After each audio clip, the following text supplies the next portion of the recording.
Krojové plesy a opět krojové plesy. To je to, co lidi láká ke sledování, vidět tu nádheru a přehlídku krojů, zvláště, když ještě k tomu chasi tančí besedu.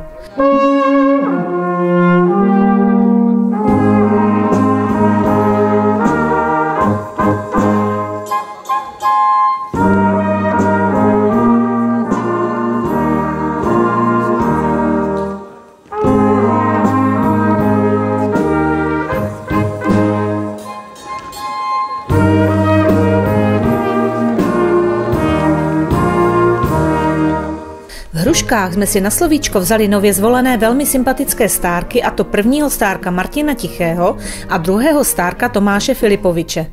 Jaká je to zodpovědnost stárkovat a že se nejde jen tak omluvit z pořádání důležitých folklorních akcí pořádané chasou, nám dokázal druhý stárek. Tomáši, vy máte berle.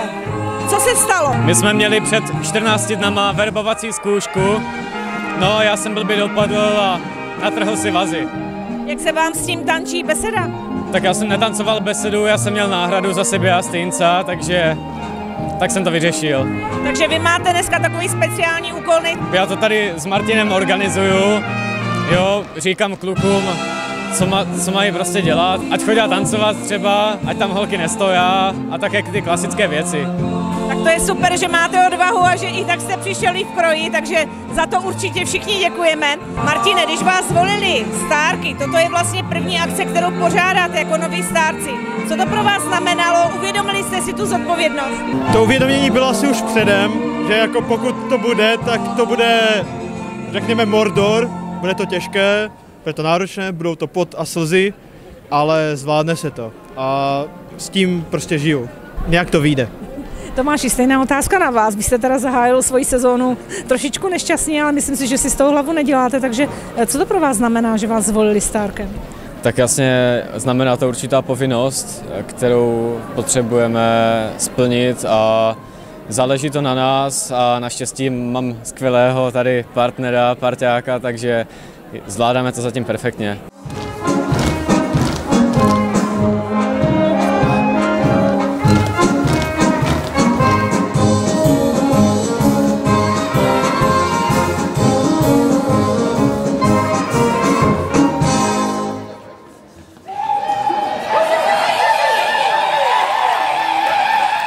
Co bylo nejsložitější na přípravách krojového plesu? Rozhodně tombola, jako na 100%. Já moc nerad mluvím s lidma, hlavně s cizíma, takže zeptat se o tombolu byl prostě nadlidský úkol v podstatě. Ale naštěstí jsme se tak všichni domluvili, že jsme si to rozebrali a šlo to. Pomohli vám i ostatní členové chasy? Jasně, ano, pomohli určitě. Kolik máte cen? Cen máme 260 v malé tombole a 17 v hlavní ve velké. Jak vás podpořila obec? Obec nám vlastně zajistila tombolu, platí nám osu a celkově nás podporuje ve všem vlastně. Jsou taky vlastně spolupořadateli této akce.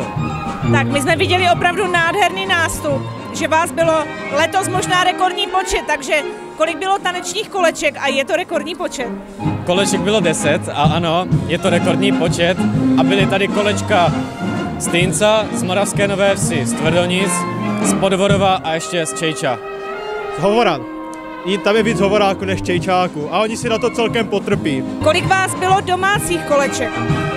Domácích koleček nás bylo 5 a to 5. ještě doplnil právě starý Podvorov, takže jsme byli 4,5 kolečka. Jak dlouho jste nacvičovali besedu a nacvičovali s vámi někdo? Začali jsme ji nacvičovat, řekl bych, v 2. týdnu ledna. Ty nácviky šly celkem v klidu. Ono je to takový známý tanec tady a většina už lidí už ho tančila, takže to bylo jednoduché.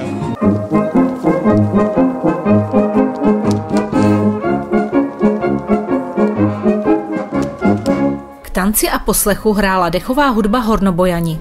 Krojový ples přišel podpořit i mužský sbor z Hrušek, který ten večer měl opravdu náročný program. Mužáci byli v Týnci na 40. výročí zpívání mužáků, takže oni tam byli a potom došli sem a dali si takový nástup, takže to bylo takové zpestření pro nás a bylo to moc hezké.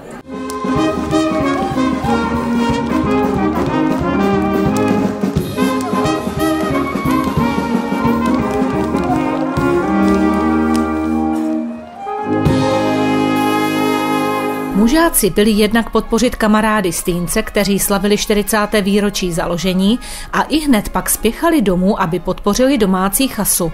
Po svém úvodním nástupu si také zatančili sólo s děvčaty z chasy. Jak vám pomáhali děvčata, co měli na starosti děvčata?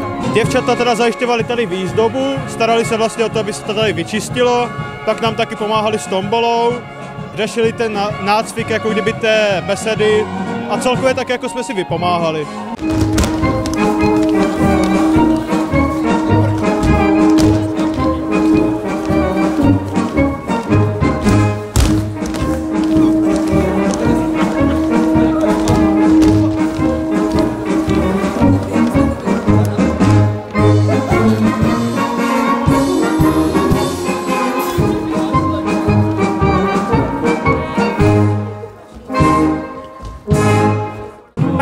Jak jste spokojená s fungováním chasy a s tím, jak nachystali krojový ples?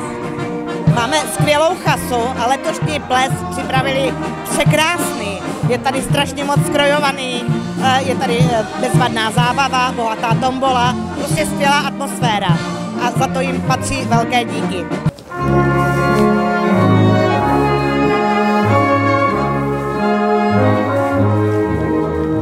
Chceme poděkovat všem sponzorům, kteří nám přispěli do naší bohaté tomboly, která se letos opravdu podařila.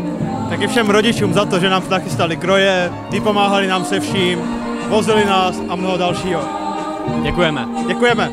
A vítáme hrušeckou chasu!